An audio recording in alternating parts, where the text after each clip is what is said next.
Hello friends, मी Lata LTV किचनमध्ये आपले खूप खूप स्वागत आहे। मी आज तुमच्यासाठी खास रेसिपी घेऊन आले आहे, कांदा पुरी। तर त्यासाठी मी दोन मोठे कांदे बारीक असे लहान लहान तुकड्यांमध्ये कापून घेतलेले आहेत आणि एक मोठा बटाटा आहे, खूप मोठा आहे, तो बटाटा कापून घेतलेला आहे। तर आता चला तर आपण सुरुवात करूया। मी एक मिक्सरचे जार घेतलेले आहे। जारमध्ये आपण 4 हिरव्या मिरच्या, 8 ते 10 लसूण पाकळ्या, 1 इंच आलं, दोन मोठे कांदे घेतलेले आहे आणि एक मोठा बटाटा घेतलेला आहे। तो बारीक तुकडे करून घेतलेला आहे, कच्चा बटाटा आहे। आता आपण मिक्सरच्या जारला लावून याची फाईन पेस्ट तयार करून घेऊया। बघा तर फ्रेंड्स, आपले वाटण तयार झालेले आहे। आता आपण असे फाईन पेस्ट तयार करायची आहे। आता हे वाटण आपण एका परातीत काढून घेऊया।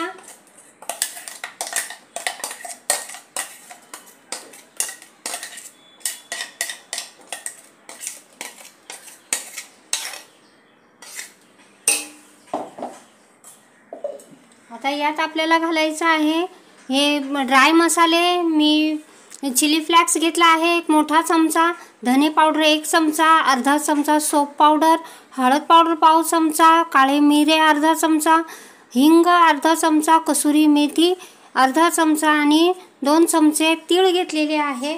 आता हे ड्राय मसाले यात घालून घेऊया। यात आपल्याला कोथिंबीर घालायची आहे, मुठभर कोथिंबीर घेतलेली आहे। आता हे सर्व आपण मिक्स करून घेऊया। अशा प्रकारे मिक्स करून घेतले आहे। आता यामध्ये चवीनुसार मीठ घेत आहोत। मीठ आपल्याला सर्व मिक्स करून घ्यायचे आहे।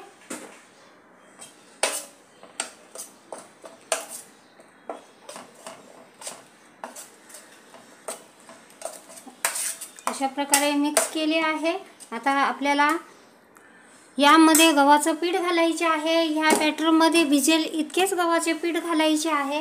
तर मी प्रथम 1 कप गव्हाचे पीठ घेत आहे। अशा प्रकारे आता हे आपण चाळून घेऊया। आपल्याला ह्या बॅटरमध्येच भिजवायचे आहे, एक्स्ट्रा पाणी लावायचे नाही। अशा प्रकारे मी पीठ मळून घेते।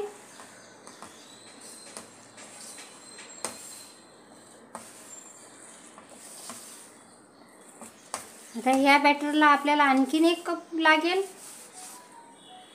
गव्हाचे पीठ। आपण पुन्हा 1 कप घेतोय।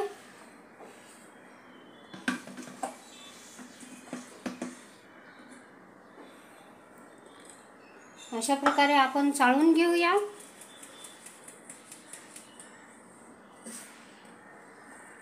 आणि यामध्ये पीठ मळून घेऊ। आपल्याला पीठ पातळ करायचे नाही आणि खूप घट्टही ठेवायचे नाही। अशा प्रकारचे पीठ मळून घेतोय आपण। बघा तर फ्रेंड्स, अशा प्रकारे मी पीठ मळून घेतलेले आहे। आता आपण याला 5 मिनिटे झाकून ठेवूया आणि पुढची तयारी करूया। बघा तर फ्रेंड्स, अशा प्रकारे आपण 5 मिनिटे झालेली आहे। आता याला जरा आपण सॉफ्ट करून घेऊया। अशा प्रकारे मी सॉफ्ट करत आहे। आता आपण लाटून घेऊया पुऱ्या।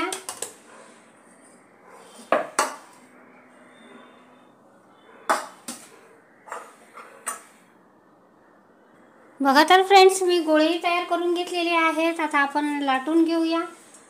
अशा प्रकारे मी लाटत आहे। मी बेलण्याला आणि कोळपटाला तेल लावून घेतलेले आहे। आपण पीठ लावून लाटणार नाही, असे तेल पोळपाटाला लावून घेतले की आपल्याला सहजपणे लाटता येतात। अशा प्रकारे आपण लाटून घेऊया। अशा 4-5 लाटून घेतल्या की आपल्याला पटकन तळता येतील।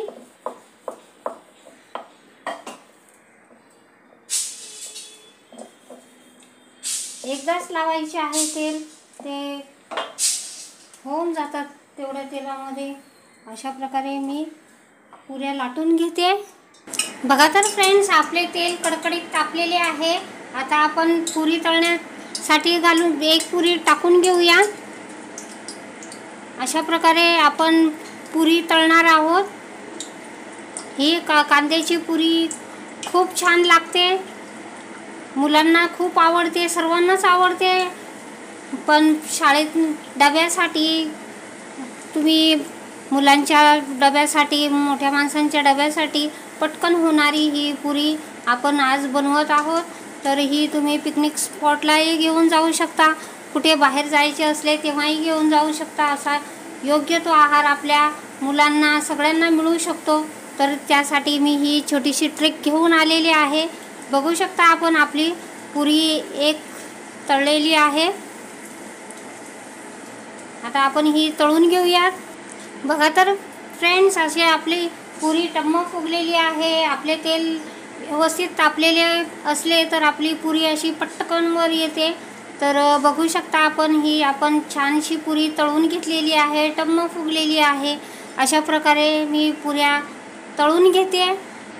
बघा तर फ्रेंड्स, अशा प्रकारे मी पुऱ्या तळून घेतलेल्या आहे।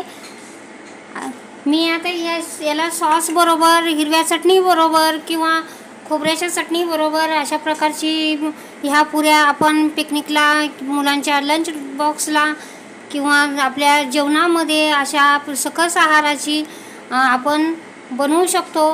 तर तुम्ही अशा प्रकारची तुम्हीही बनवा, खूप सुंदर होत आहेत। मी तोडूनही दाखवते। अशा प्रकारची खूप